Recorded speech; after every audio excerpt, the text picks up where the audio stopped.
Good morning, everyone. Good morning. Good morning. Happy 50th anniversary, Financial Control Board. Where's the cake? You're all looking pretty good. I want to acknowledge the many leaders of our community who've joined us here this morning during this annual ritual. Mayor Eric Adams, I want to thank him for everything he has done for the city and the partnership we've long enjoyed. Our Comptroller, Tom DiNapoli, an extraordinary leader. We're blessed to have his service. Where's our Comptroller? Oh, right now, okay, got to get my seating chair where everybody is. Thank you, Comptroller, appreciate you very much. And our City Comptroller, Brad Lander, has joined us as well. I want to thank you for your service to the city. And Michelle McManus, the person who's the weight is on your shoulders, and I appreciate you and all the members of the Financial Control Board, the staff, and others who stepped up. And also our private members, Dean Fullahan, Marjorie Henning, and Bill Thompson. And thank you for your service to our community as well. It's a privilege to open up this meeting on our 50th anniversary. For half a century, this board has played an integral role in ensuring that we safeguard our financial health of this great city.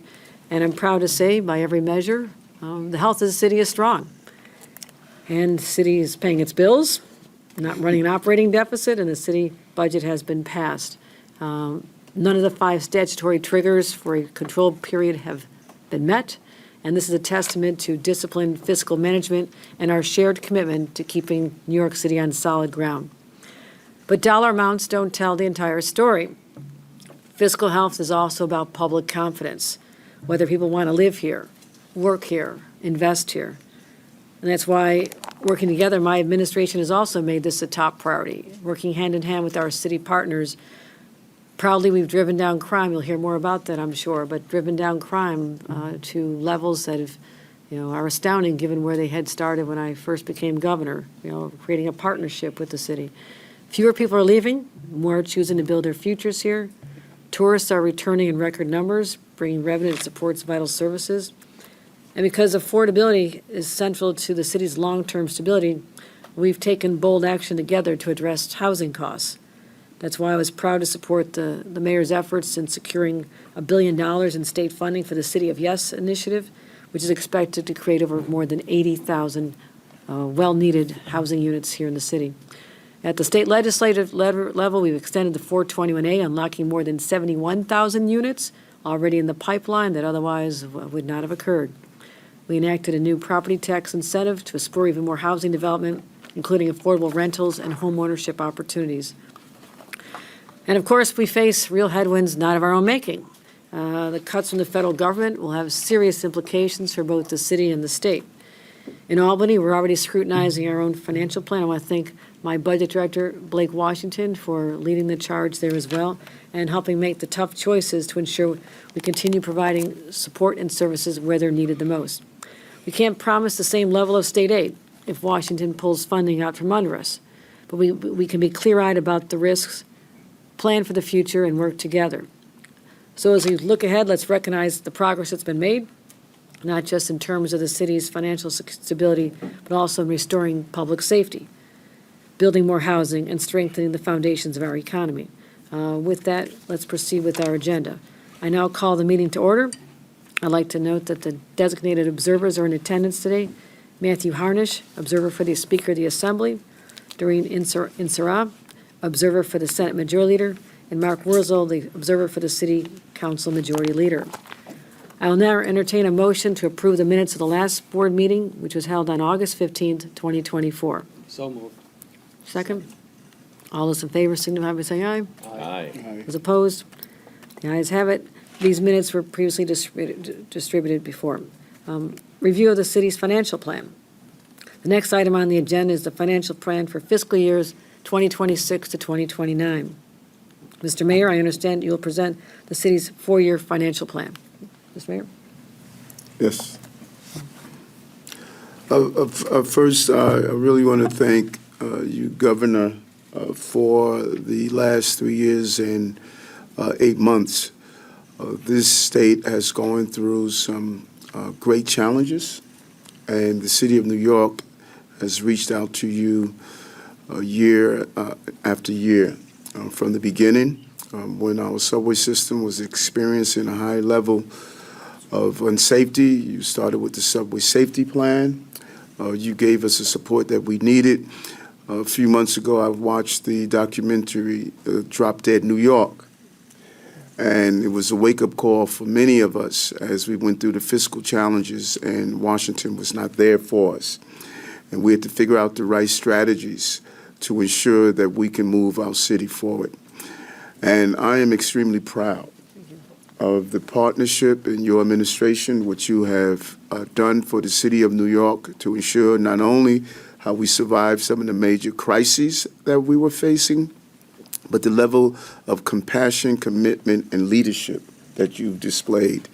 And we cannot thank you enough. There were many days the team would sit down and we'd try to figure out how are we going to get through the days. And you have been a constant partner. This state and this city owes you a debt of gratitude. So I just want to personally tell you thank you. And I want to acknowledge the controller of the state of New York, Tom DiNapoli, the controller of New York City, Brad Lander, and the private members, Dean Foulahan, Majari Henning, and William Thompson. Bill's good to see you. And I want to thank the members of my team that's here. Jock Jihad, I just don't know how you did it year after year after year, but you did. And we want to thank you. Randy Mastro and my amazing chief of staff, Camille Joseph Volok, that has managed many of these crises during difficult times. And I want to acknowledge 50 years, think about it, 50 years this financial control board was put in place. And I am committed to ensure that we continue to have the fiscal stability that this city expects. And I appreciate the commitment that FCB staff and private members have made across 5 decades to ensure that the city's resources are managed carefully on behalf of our administration. It's not a bumper sticker. It's not a slogan. Many of you do it for one reason only. You love New York, and we love New York. From day one of this administration, I was clear that growing prosperity and ensuring our recovery rested on 3 pillars: protecting public safety, rebuilding our economy, and making New York City the best place to raise a family. The data does not lie. Our policies have helped us achieve these goals. The city's economy is strong. Our budget is balanced, and through prudent management of the city's resources and the benefit of a strong economy, we have made investments that promote affordability and keep New Yorkers safe. We continue to break records across all critical metrics. Most important, the city is safer than ever. And I want to thank Commissioner Tisch for her commitment and dedication in ensuring that we are moving in the right direction. If you look at from January 2025 through July 2025, New York City experienced the lowest number of shooting incidents and shooting victims in recorded history. These historic numbers have helped drive down major crime categories into the 7th consecutive quarter, with a 5.6% drop in July 2025 compared to the same time last year. And we are taking illegal guns off the street at record levels. We have also driven down subway crime to a record low. If you remove the pandemic years, and ridership has increased since last year. I want to thank the governor for a partnership, as I indicated, this year in helping to increase law enforcement presence throughout the subway system. In addition, by carefully managing the city's resources, we remain on pace to having 35,000 uniformed police officers on the streets by fall of 2026. By keeping the city safer and more livable, our population has rebounded steadily since 2022, growing by 122,000 people to 8.48 million. And by making the city a safer place to work and raise a family, we continue to see job growth. Not only did we regain the jobs lost during the pandemic, but we also broke the city's jobs record 10 times, with 410,000 jobs created under this administration. And in the spirit of friendly competition, we're outpacing the nation and the state in this job growth. As we continue to grow jobs, the unemployment rate continues to fall. One of the most important things we had to tackle in this city is employment.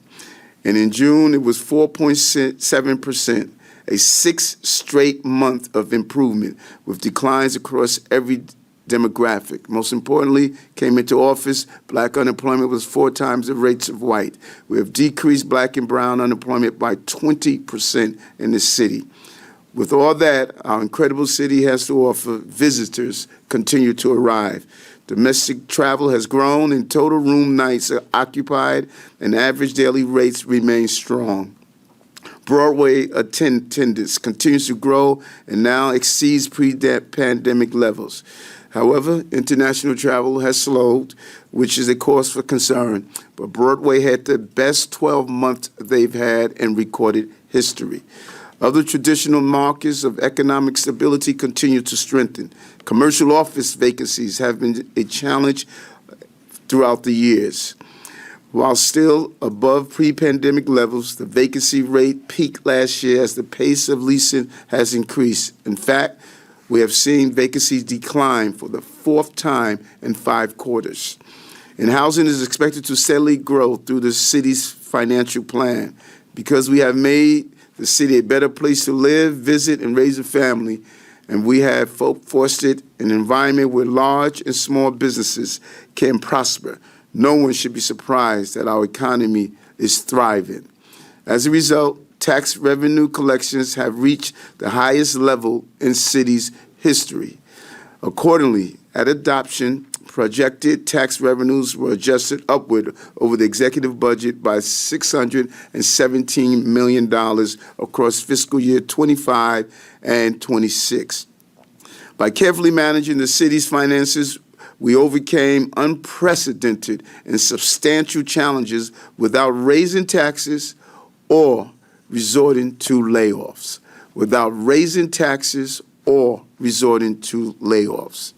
The most substantial recent challenges has been absorbing costs of caring for 238,000 migrants and asylum seekers who passed through our intake system since the spring of 2022 at a cost to date of more than $8 billion. Through the census has dropped substantially. 90% of those in our care went on to the next step of the American dream. We still have more than 35,000 immigrants while spending $200 million per month over the last year on the emergency response. We appreciate the direct and indirect support the governor has given New York City over the past 3 years to help us manage this humanitarian crisis. On top of this unexpected need, we had to meet other critical obligations. This includes investing billions of dollars to protect critical programs that face funding cliffs due to expiring stimulus dollars. Our programs that had traditionally been funded 1 year at a time, we lost that funding. Despite these challenges, we kept fiscal year 2025 and 2026 balanced. I want to emphasize that we accomplished this without raising taxes, layoffs, or cutting services, and still had resources to make a nearly $3.8 billion prepayment into fiscal year 2026. Our success is not an accident. In addition to actively supporting the recovery, we carefully manage the city's resources by staying focused on core priorities. This includes monitoring economic conditions to ensure that we had the resources to meet needs as they arose, making efficient use of taxpayers' dollars, and staying prepared for the future. The fiscal year 2026 budget is $115.9 billion, with manageable out-year gaps of $5 billion, $6.1 billion, and $6 billion in fiscal years 27 through 29, respectively. Strong fiscal management also includes setting aside resources for the future.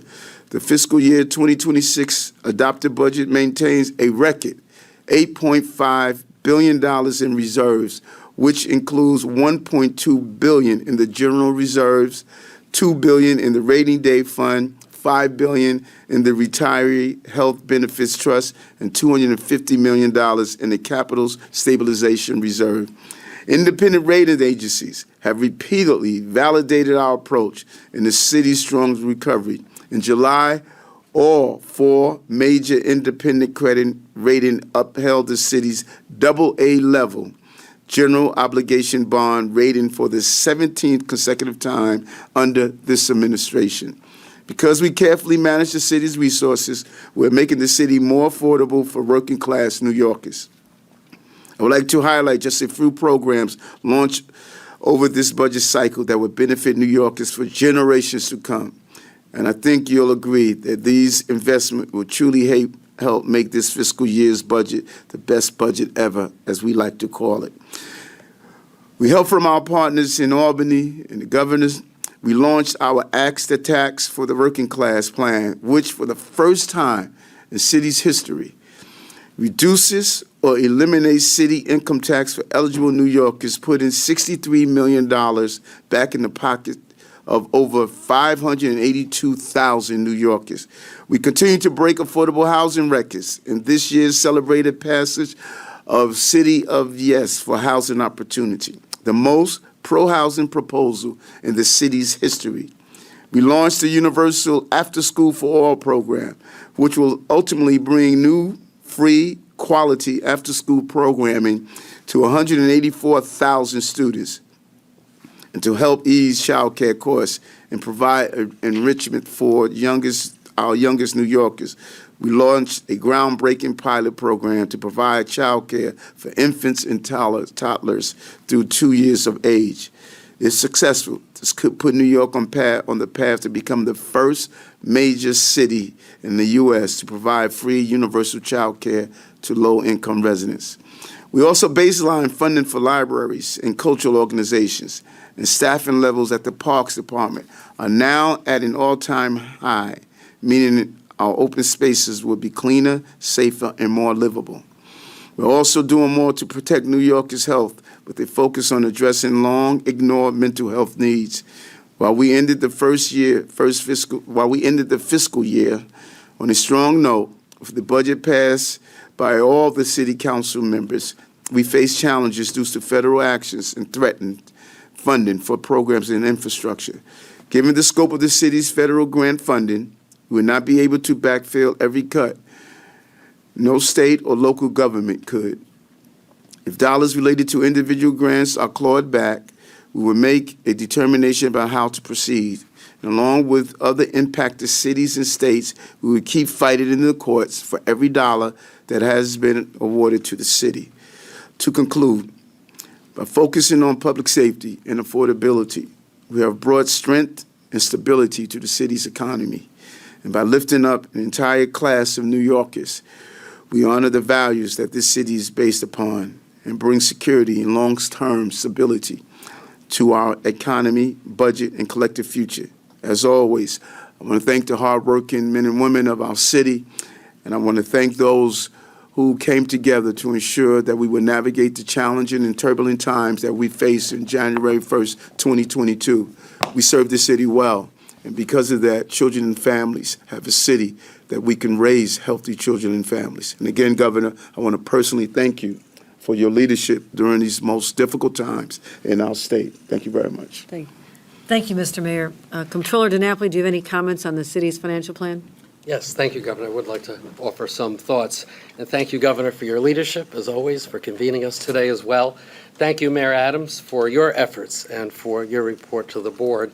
I'd also like to acknowledge our colleagues, certainly City Controller Brad Lander, and I just want to say it's been a real privilege to share control responsibilities with you for the past 4 years. And our public board members, there he is, my mentor, Bill Thompson, Dean Fullahan, and Marjorie Henning. And I also want to thank Michelle McManus and the Financial Control Board staff for a very cooperative relationship. Today, my office published our report on the city's fiscal year 2026 budget and financial plan. Copies are distributed for the board. I want to acknowledge Rahul Jain, who heads our New York City office. Rahul and his team did a great job in preparing this document. There's a saying that history does not repeat itself, but it often rhymes. That saying feels particularly relevant at this time as we mark 50 years since the FCB was created in response to the city's fiscal crisis.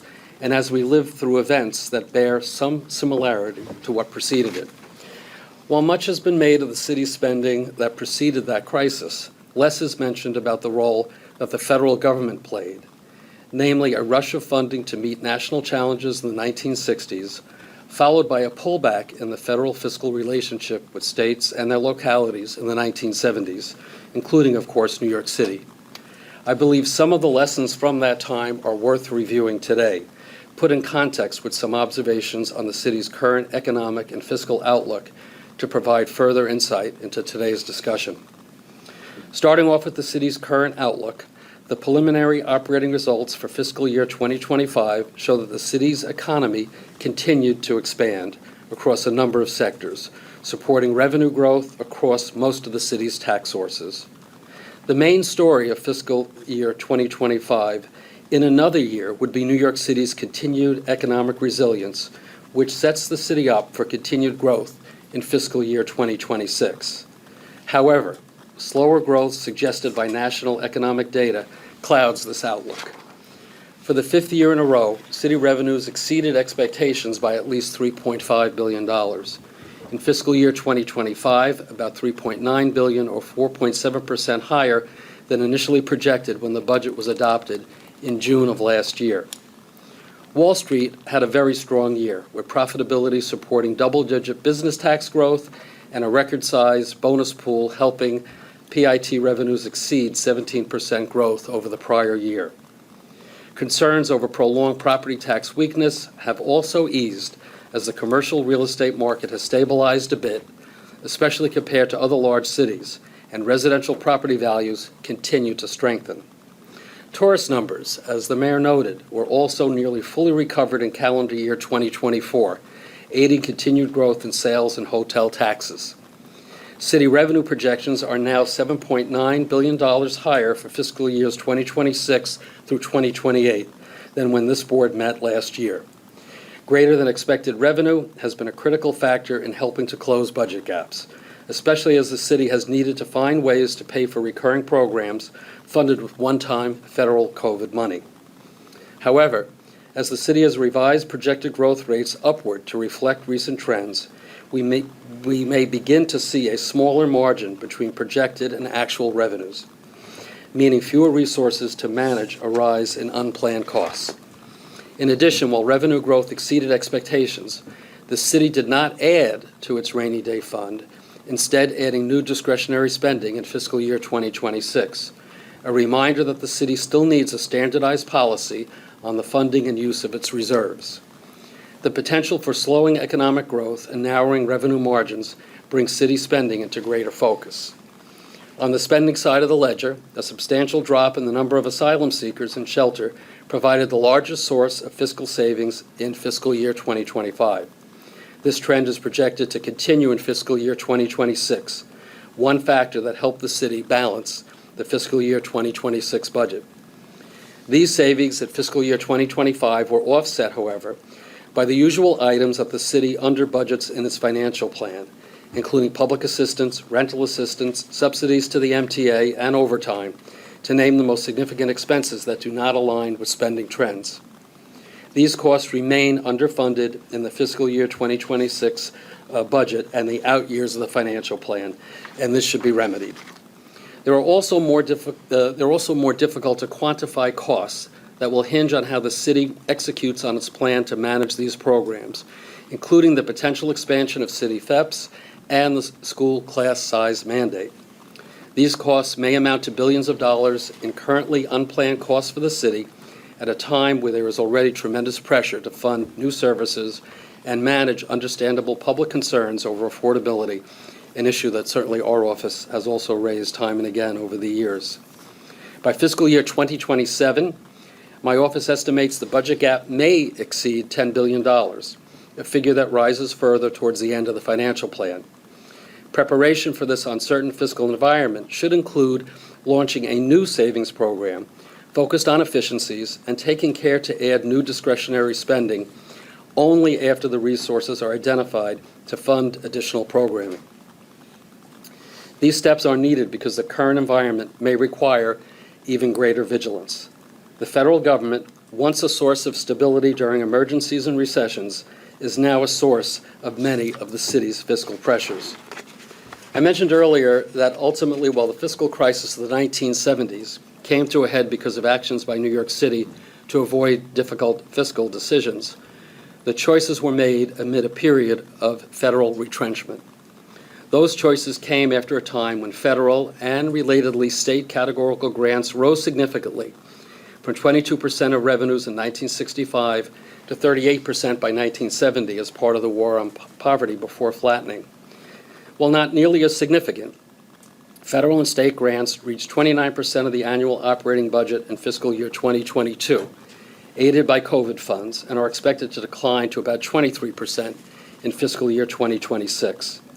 The federal government also continues to search for new ways to reduce spending, including for health care, social services, housing, and education, all of which are funds that find their way to the state and to the city. The somewhat unique cost sharing in New York State for major programs targeted in the federal reconciliation bill, including Medicaid and SNAP, will likely create additional pressure via changes to state grants and formula funding. In addition, in the 1960s, federal policies to encourage economic activity away from urban centers affected the city's economic competitiveness at that time, making it harder for revenue growth to keep pace with spending. Those economic policy choices echo recent actions by the federal government that are restricting trade and immigration, both of which are activities that fuel growth and boost competitiveness throughout our state, especially in New York City and the surrounding region, and are fundamental to the continued strengthening of the city's tax revenues. The good news is that this history provides significant and important guardrails to the Financial Emergency Act, which the governor and legislature agreed this year to extend until at least 2035. This should signal to the public, to investors in the city's bonds, and to the many stakeholders in the city's finances and operations, the commitment of the state to these fiscal governance mechanisms, including state oversight of the city.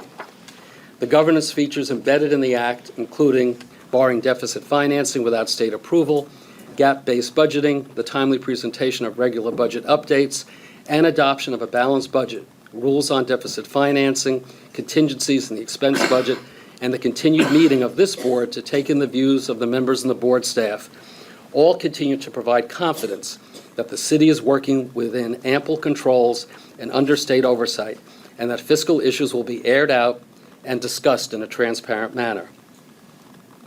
In these times, I think it may also be helpful for the city to enhance its engagement with fiscal monitors, to affirm to all those concerned about the city's finances that they are being independently assessed regularly, and conversations are ongoing about the budgetary risks that the city faces and its response to those risks.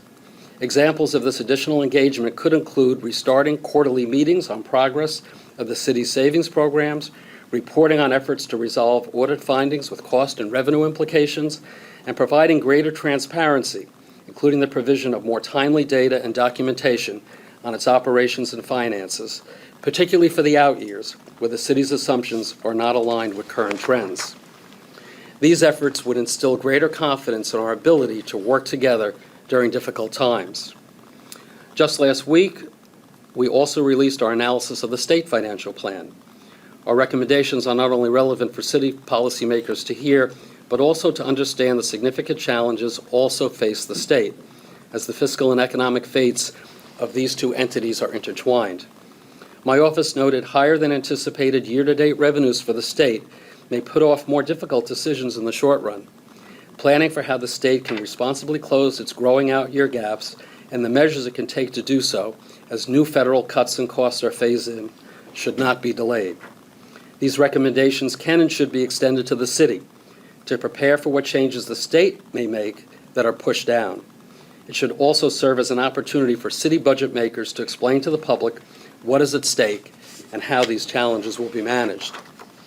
So that's our view of where we're at. The city, like the state, owes to its residents and businesses to communicate the budgetary and operational challenges before us and be transparent about how the city intends to overcome them without hurting affordability or adding to burdens that could weigh down future economic growth.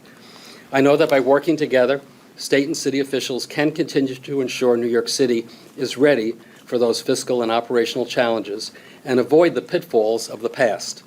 As always, the Office of the State Controller stands ready to assist in any way that we can. Again, I want to thank my colleagues on this board, the staff at the Control Board, the Mayor's Office, the City Controller's Office, the City Council, and the State Division of the Budget for your work during these difficult times. Thank you, Governor. Thank you, Controller DiNapoli. Controller Lander, would you like to comment on the plan? Thank you very much, Governor. Thank you for the opportunity. While the mayor and I don't agree on everything, we agree that you have been a stalwart supporter of New York City. Obviously, what we're honoring here in the 50th year is the state's stalwart support for the city in its hour of need.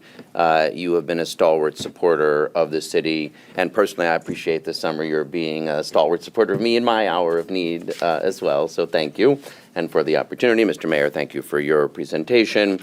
Comptroller DiNapoli, thank you for those really kind words, and even more for your mentorship and friendship over this term.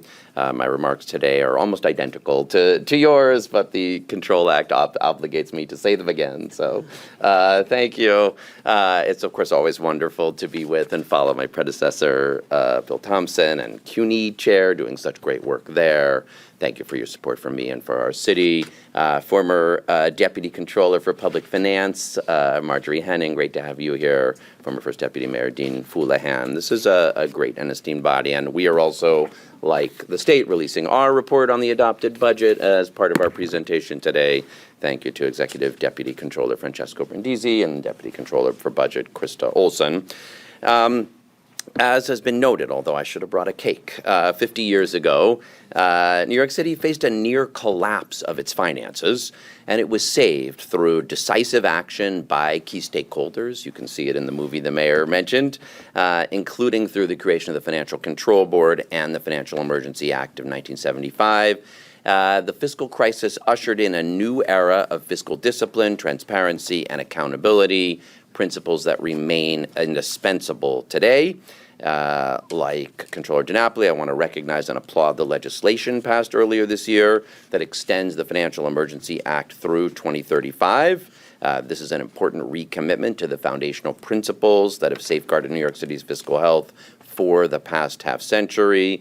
But we should not stop there. My office has proposed a comprehensive update to the city's fiscal framework, one that would make those foundational actions and requirements of the Financial Emergency Act permanent, and institutionalizing requirements for rainy day fund deposits and long-term efficiency planning. I hope others in this room will support those reforms. And I'll also just say, while we are grateful to Michelle McManus for her strong leadership, there should be a permanent executive director for this control board as well. The stakes are high, especially given some of the trends that we're observing today. The frameworks adopted in the aftermath of the fiscal crisis, including balanced budgets and multi-year planning, are the foundation that have allowed the city to navigate economic downturns, national policy shifts, and global recessions with stability and integrity. With this foundation, the city weathered 9/11, the great financial crisis, Superstorm Sandy, and most recently, COVID-19.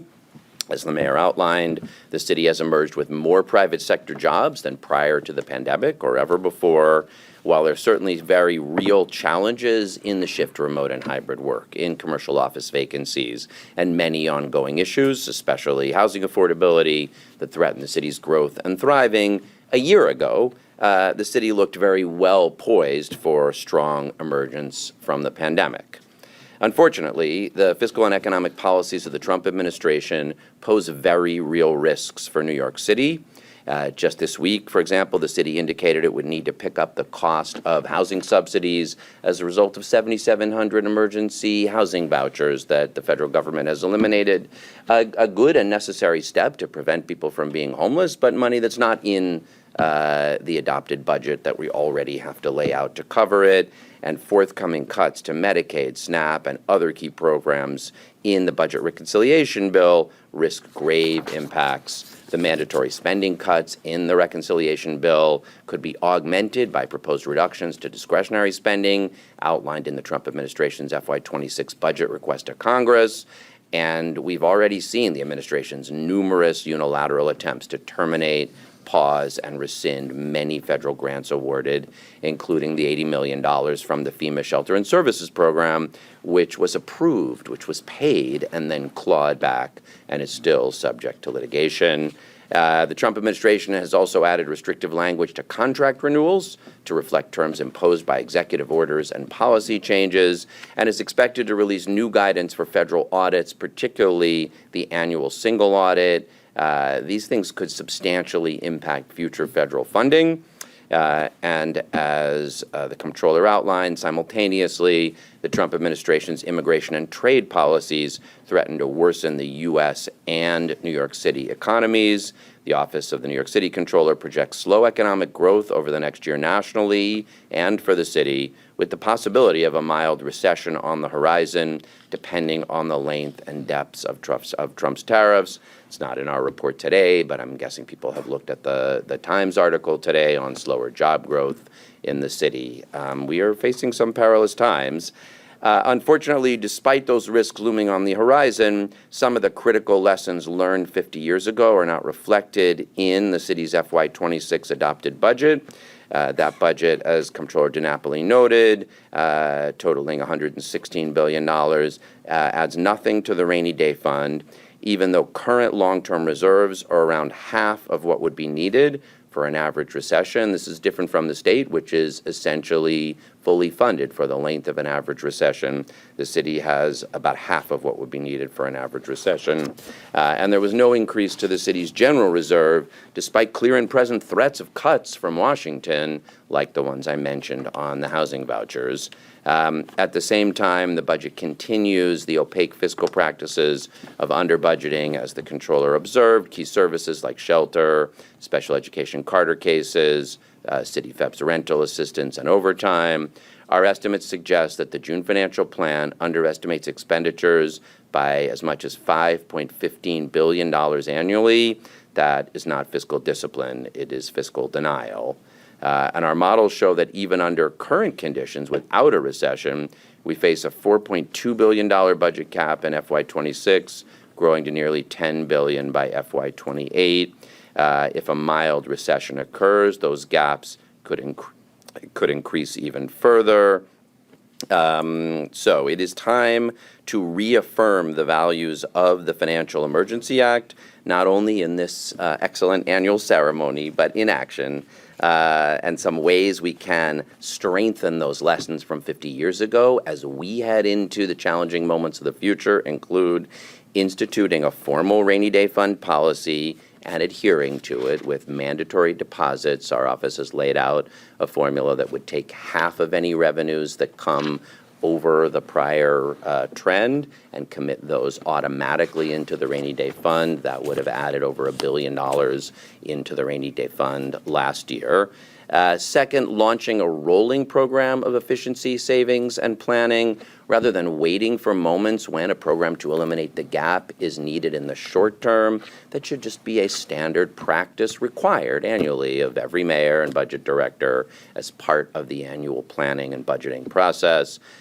Honestly, budgeting for known obligations. The patterns I mentioned and that the Comptroller DiNapoli mentioned go well back prior to this administration. The habit of having a few areas that everyone knows are being habitually under-budgeted and not accurately stated in the adopted budget is not a transparent budget practice, and it doesn't serve us well. We should honestly budget for the obligations we know are coming.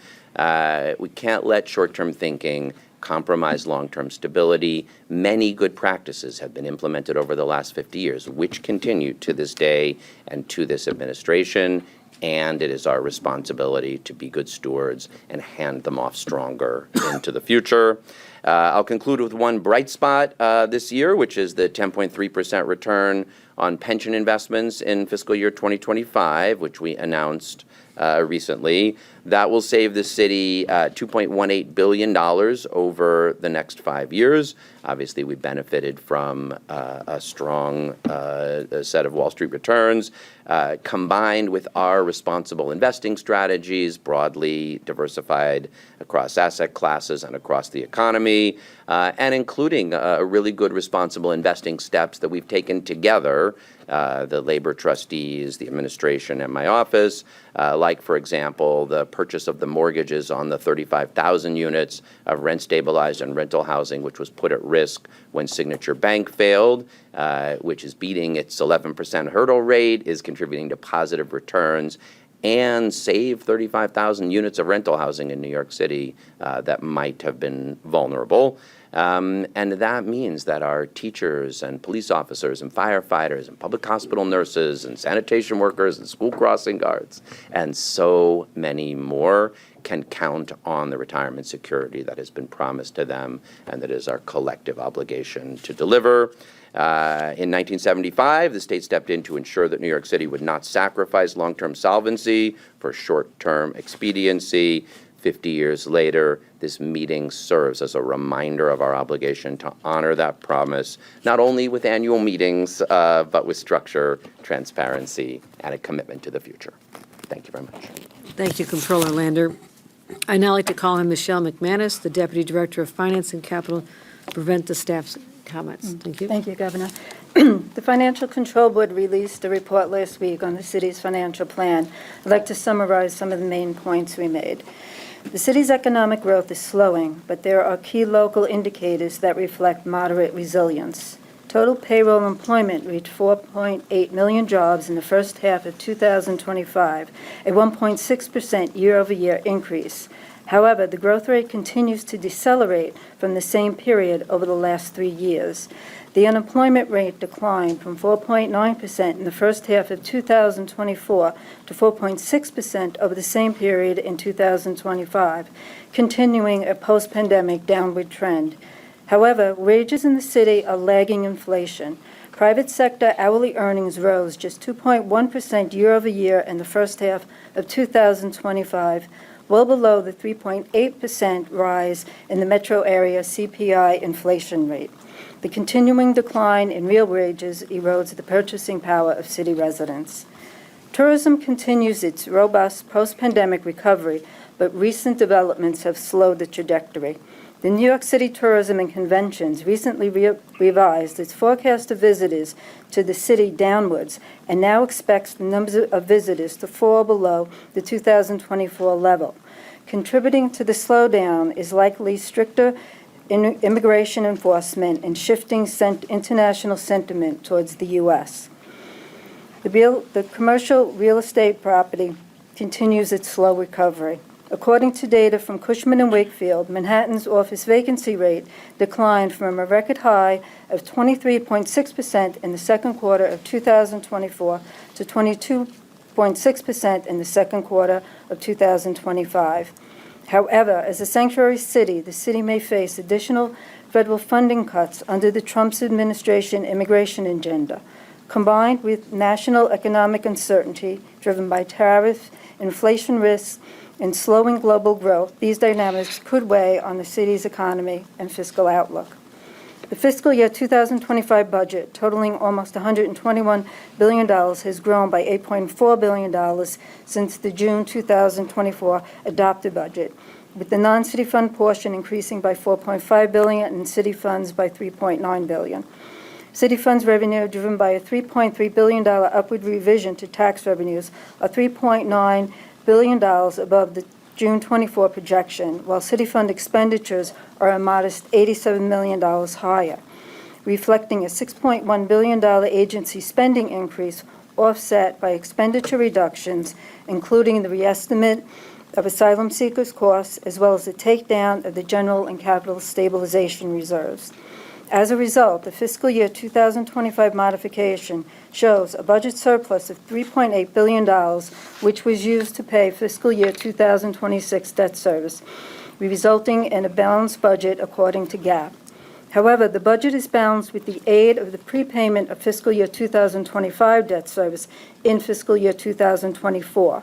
In fiscal year 2024, the city prepaid $4.4 billion of fiscal year 25 debt service. Of this, $610 million was needed to fund the shortfall between revenues generated and expenditures incurred in fiscal year 25 to balance the budget, leaving $3.8 billion to be rolled into fiscal year 2026 through prepayments. Thus, while the prepayment allowed fiscal year 25 to be balanced according to GAAP, there was in effect an operating deficit of $610 million, making this the third consecutive year of an operating deficit. The fiscal year 2026 adopted budget totals almost $116 billion, an increase of $842 million from the executive budget. The revision reflects a $540 million increase in non-city funds and a $302 million increase in the city fund portion. The change to the non-city fund portion is driven by a $505 million increase in state categorical aid. In the city-funded portion of the budget, revenues are revised upwards by $302 million, while city fund expenditures were increased by $1.14 billion, resulting in an $837 million budget deficit. However, revisions to the fiscal year 2026 budget generated an additional budget surplus of $837 million, which was added to the prepayment of fiscal year 2026 debt service, closing the deficit. Beyond fiscal year 2026, the June financial plan projects budget gaps of $5 billion in fiscal year 2027 and approximately $6 billion in each of fiscal years 2028 and 29. Over this period, city-funded expenditures are projected to grow at almost double the rate of city fund revenues.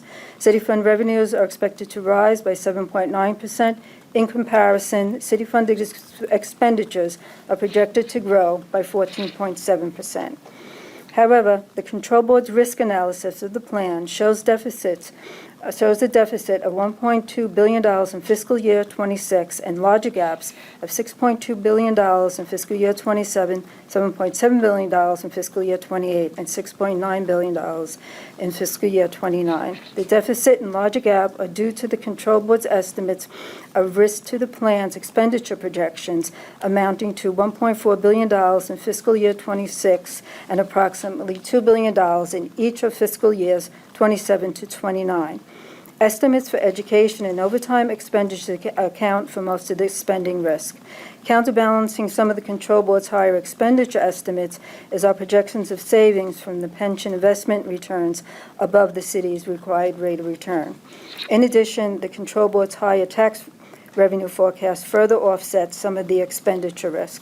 As a result, the Control Board estimates net risk to the plan projections of $1.2 billion in each of fiscal years 2026 and 27, $1.6 billion in fiscal year 28, and $951 million in fiscal year 29.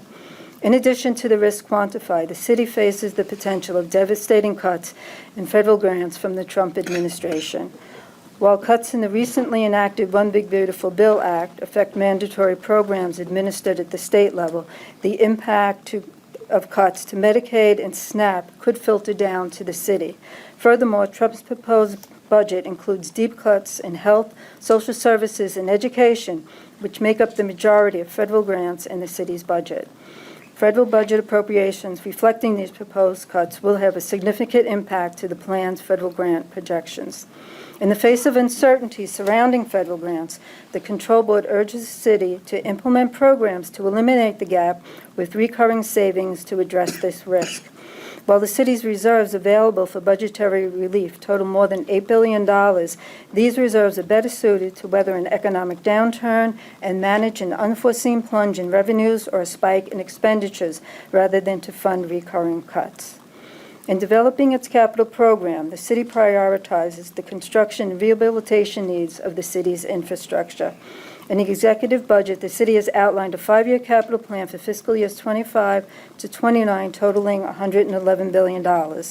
and a 10-year strategy for fiscal years 26 to 35, amounting to $173 billion in total funded authorized commitments.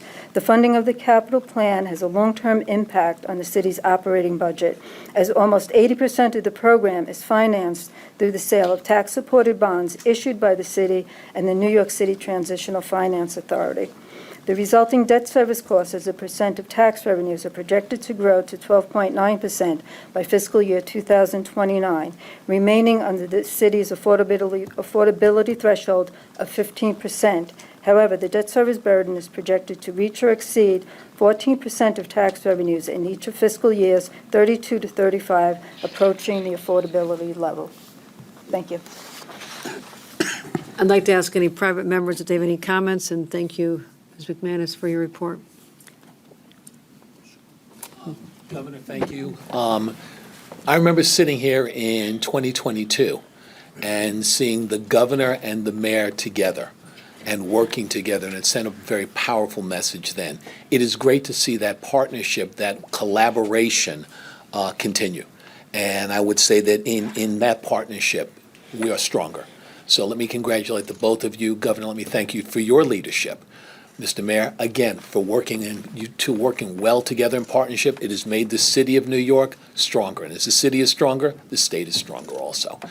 It is great to be here with my friend, the distinguished controller of the city of New York, my brother, Tom DiNapoli, the state controller of New York. And I'm going to start calling you the forever controller. You have been there and a rock of stability on the state level, Tom.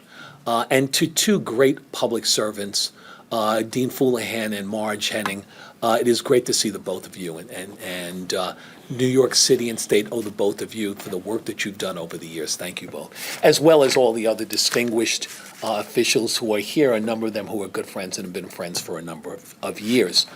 Let me just comment on the mayor's budget. Again, we have seen a budget that maintains balance. You continue to do an excellent job on the budget, Mr. Mayor. It maintains balance, creates surplus, and creates a stability and balance and stability and growth for the future. I know a lot of that also in working in partnership with your budget director, with Jacques Giha, who is, as I said, Jacques has been a friend for a long time. I'm not going to give away our ages there, Jacques, but it is a pleasure in always seeing you and the excellent job. It is clear that stability is going to be challenged in the future. The reductions on the federal level are going to create constant challenges for the state and for the city. And I know that both on the state and city level, we are up to those challenges. So again, let me thank you, Mr. Mayor, for having and coming in with a strong budget. You've done that year after year. And it has put us in a position to be well poised to deal with future challenges. Thank you. Thank you. Thank you. Any other comments from our private members? Sure, thank you. I would like to add my voice in thanking the governor for her leadership and for being, as Comptroller Lander likes to say, a fighter, not a folder. I also want to thank the mayor, the controllers, and the FCB staff for their presentations. I was going to make some comments relating to the unprecedented, again, that word is overused, but it is certainly apt, risks that are emanating from Washington, D.C. these days. But I think they've been adequately covered. I will note, though, that, the uncertainty arising from the trade policies and the cuts in the reconciliation bill really raise some really strong challenges for the city going forward. And the federal government's immigration policies and enforcement actions are bound to create a disproportional impact on New York City. I believe the city comptroller's report notes that 43% of New York City's labor force is composed of immigrants, compared to 18% nationwide. So as a result of all these challenges, the city and the state are facing enormous uncertainty and risks. And as the mayor noted, these risks will likely require hard choices and active management. I'm confident that the city, in partnership with the state, will be able to address these issues. But there are some trends that are concerning, as Michelle noted. For the past 3 years, the amount of the surplus transferred each year to help balance the following year's budget has been decreasing. So as a result, the current budget, the fiscal year 2026 budget, while balanced in accordance with GAAP, as required by the Financial Emergency Act, results in an operating budget deficit net of prepayments. And also, as Comptroller Lander pointed out, the city has been consistently underestimating some mandated expenses, particularly in education, employee health insurance costs, housing assistance, which could create budget pressures going forward and reduce financial flexibility. With all of these challenges, I'm grateful that the city has the tools necessary to address them, including the Rainy Day Fund and the budgetary framework and robust planning process established by the Financial Emergency Act, and the city's longstanding policies and procedures. I have no doubt that the city, in partnership with the state, will be able to manage the risks and continue to deliver balanced budgets in the future. Thank you. Governor, ma'am. So thank you, Governor, and thank you for recognizing the 50 years of this board. As somebody who personally benefited from the work of the board, and actually everybody who's here, both controllers' offices, and it was always a benefit to me. I might not have always liked it, but it was always a benefit to have, and it is this board and the other reforms that came out of the New York City fiscal crisis are really the foundation of the fiscal health of New York City, and we have seen that through successive mayors. We certainly see it through the work of the Office of Management and Budget under the leadership of Jacques Chiha, and really an exceptional staff that I also had the privilege of being the director of. And that is really the strength that we see, and those requirements, and I normally get accused of going through them all and starting to talk about accrual accounting and GAAP budgeting, so I won't do that for everyone. But those are real strengths that we can count on into the future. The staff report, Michelle, I thought did an excellent job of talking about both the positives and the risks we confront, which have really been articulated. I don't need to go back into, but certainly the federal action risks, the risks on the economy. I have urged the staff, and I'll continue to do that. I think for us going forward, it would be very helpful to have a little more context on those risks and the out-year gaps, as well as the discussion of reserves and what that should look like currently and into the future. But with that, thank you again. All right, thank you very much. Mayor Adams, would you like to respond to any of the comments you've heard? Are very informative, and we'll take all those into consideration. Thank you so much for those comments. Thank you. Next on our agenda is review of fiscal year 2025 annual determination for FCB to remain in sunset. I'll now call on Michelle McManus to report on the staff's finding regarding fiscal year 2025 and the recommendation concerning the proposed resolution. Thank you. The Financial Emergency Act contains 5 conditions that we review to determine whether or not the city is experiencing fiscal stress. I'd like to go over them now for the board. The city shall have incurred a deficit in excess of $100 million in the results of operations. The city has ended fiscal year 2025 subject to the final audit with a surplus of $3.8 billion and has prepaid fiscal year 2026 expenses. The city shall have failed to pay principal or interest on any of its notes or bonds when due or payable. The city shall have issued notes in violation of restrictions on short-term borrowing set forth in Section 9B of the Act. The controllers shall have jointly certified that they could not, on the basis of facts existing at the time of such certification, make the joint certification required to terminate a control period. The city has paid all principal and interest on its notes and bonds and has not violated any of the short-term borrowing provisions of the FEA.